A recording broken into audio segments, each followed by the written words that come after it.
Welcome to Saxon Math, Lesson 96, Started Problems. The first started problem is problem number 4. Find the lateral surface area of this prism. Now, in order to find the lateral surface area of this prism, we have to find the perimeter of the base and multiply it by the height of the shape. Well, in order to do that, we need to recognize that it's a triangular prism because our two sides, which are opposite from each other and equal, are triangles. These are our base. This line that connects them, this 10, is our height.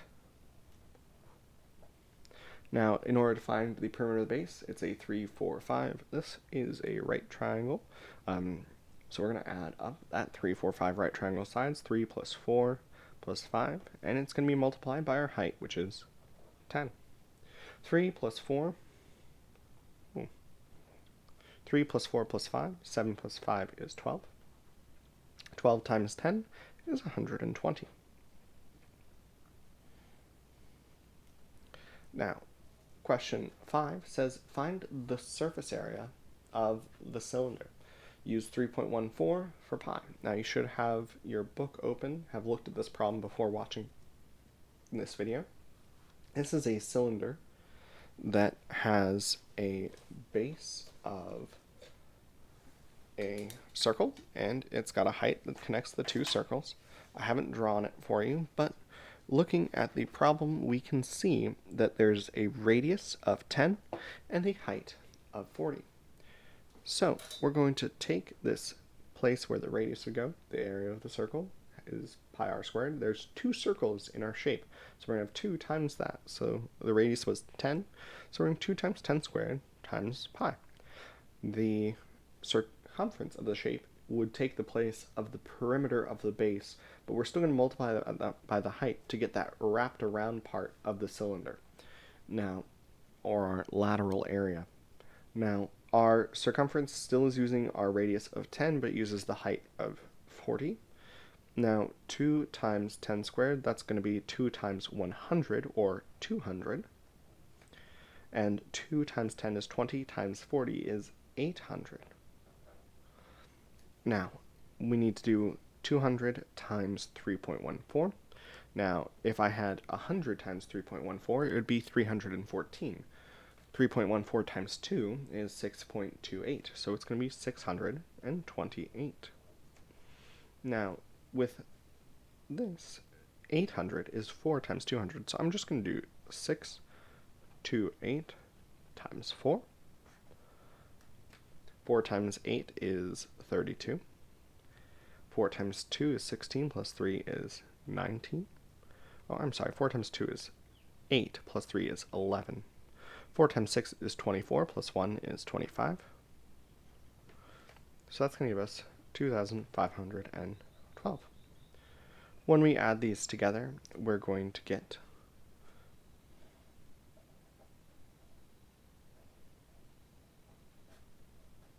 2 and 8 make 10. 1 and 1 and 2 make 4. 5 and 6 make 11. 1 and 2 make 3. Giving us 3,140 as our surface area. Alright. Now, our next starred problem is problem number 7. Now, problem number 7 says the lampshade is in the shape of part of a cone. Todd finds the lower dimension is 15 inches and the upper dimension is 6 inches. The slant height of the lampshade is 12 inches. Todd wonders whether the apex of the cone would be. So he sketches similar triangles, cross sections, and writes the following proportion and cross multiplies. The diameter over the slant height, so we have 6 over x equals 15 over 12 plus x. When he cross multiplies, he gets 15x equals 72 plus 6x. It says to solve the equation to find x and then find the slant height from the bottom of the lampshade to where the apex of the cone would be. Now, in order to do that, first we're going to need to find x. So, here's the equation that he wrote. 15x equals 72 72 plus 6x. So we need to subtract 6x from both sides. Now 15x minus 6x is just 9x. Now I ran out of room here because it's the bottom of the page, so I'm rewriting it over here. 9x equals 72. Now to get x by itself, we need to divide both sides by 9. The 9's will cancel, and 72 divided by 9 is 8. To find the slant height, we need to have the bottom of the cone, which was 12, and then the top of the cone, which was x. So we need to add 12 and x. Now, x we said was 8, so 12 plus 8 is 20 as our final answer. Now, question 8 is our next starred problem. Question 8 asks about the probability of drawing a green marble twice with replacement if we have a bag of marbles that has 3 blue marbles and 7 green ones. Well, the probability of green and green is the probability of green times the probability of green the second time. Now, for our first draw, we're going to use the probability that we have a green marble. Now, there are 7 green marbles in the bag, and total together there are 3 blue and 7 green, so that makes 10. Now, the probability of green is green over total, so 7 over 10. The first time it would be 7 over 10. Now, since there is replacement, we take that marble out and we put it right back. So there are still 7 greens and 10 total. Now, 7 times 7 is 49, and 10 times 10 is 100. Meaning this would be our probability as a fraction, or if we wanted to write it as a percent, it'd be 49%. Now, our next our next starred problem is problem number 11. Problem 11 says use words to state x is less than -1 or x is greater than or equal to 3.5. It's a little bit easy when I just read it out because when we read it out, those are the words we're going to use to state it. X is less than -1 or x or greater than or equal to 3.5. Now, that means we're going to have an open dot at -1 and a closed dot at 3.5. Now, since it's an OR function, we're going to have both equations. Less than -1 is going to the left. Greater than 3.5 is going to go to the right. And then that will be our graph as well. Question 16 is a set question. It's a set question that's using a real-life example. So I'm going to read out the question first. You can watch this screen in order to see what steps we're going to take after we've finished reading the question. But question 16 says, a movie studio sampled a target population's reaction to 2 new movies. The people who sampled were numbered 1 through 9 to preserve anonymity. The people who rated the first movie highly comprise set F. Those who rated the second movie highly comprise set S. Now, that means that the people who liked the first movie are the people in set F. Person 2, person 3, person 5, person 7, and person 8. The people in set S liked the second movie. They said that the second movie was great, and that's person 3, person 4, person 5, and person 6. Part A of this question says, find the intersection. Remember, this little upside down U is an intersection, and use words to describe it. Now, the intersection is which numbers are in both sets.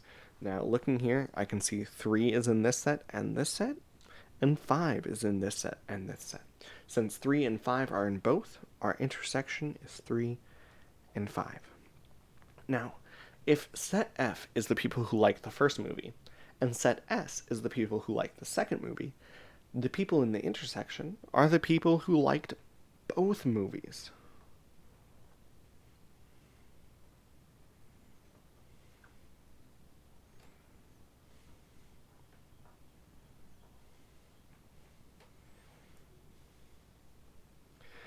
part B says find F union S and use words to describe it. Remember, the union is the ones that are in one set, in the other set, or in both sets. As long as they're in any of the sets, they go into this one. So that would be 2, it's right here. 3, which is in both of them, but we only write once. 4, which is in S. 5, it's in both of them, but we only write it once. 6, 7, and 8. Now, these are the people, well, 2 liked set movie 1, 3 liked both, 4 only liked the second movie.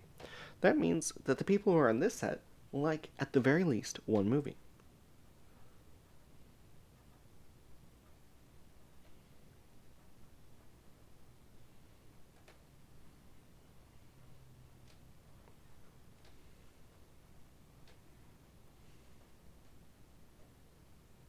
Notice I used the word at least here because there are some people who like both movies who are in the union.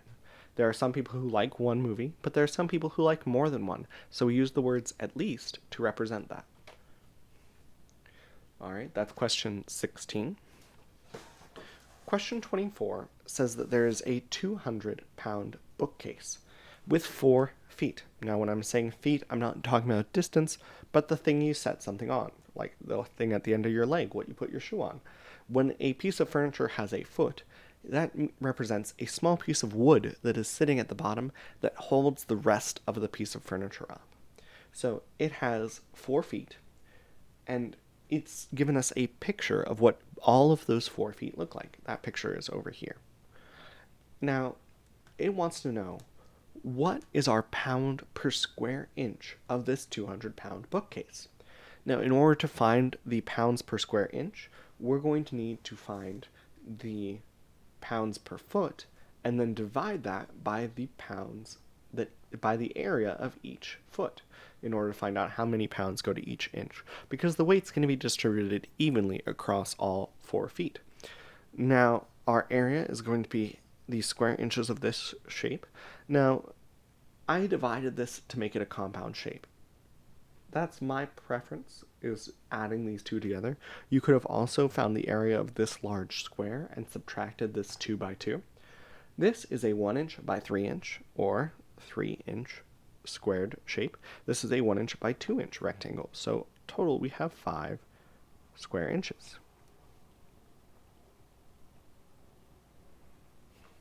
Now, we're going to divide 200 by 4. 200 divided by 4 is 50. So we're going to have 50 divided by 5 square inches. Now, that's going to equal 10 pounds per inches squared, or 10 pounds per square inch. Question 25 says that there's somebody who has a garden that is 100 square feet for its area with 56 bricks going around it. They want to double every dimension, and they want to know, what will that do to the area, how many bricks will they need, and what will that do to the what will that do to the perimeter, which is how many bricks they need, and what will that do to the area. Now, if we're doubling, that's a scale factor of times 2. The perimeter is going to be multiplied by the scale factor, so 56 times 2, which is 112 bricks. The area is going to be multiplied by the scale factor squared. So we're going to put 2 squared, which is 4, or 400 square feet. And that's question 25. Now, this has been the starred problems for lesson 96. I hope that you are able to complete the rest of your homework. You should try and get it done today. I know it's not due until the end of the week, but get it done today. You don't want to have to do 5 lessons on a Sunday. It's not fun. All right, you can turn it in as early as you want. Make sure you get it turned in before midnight. All right, have a wonderful day. Stay safe, wash your hands, and please do your homework.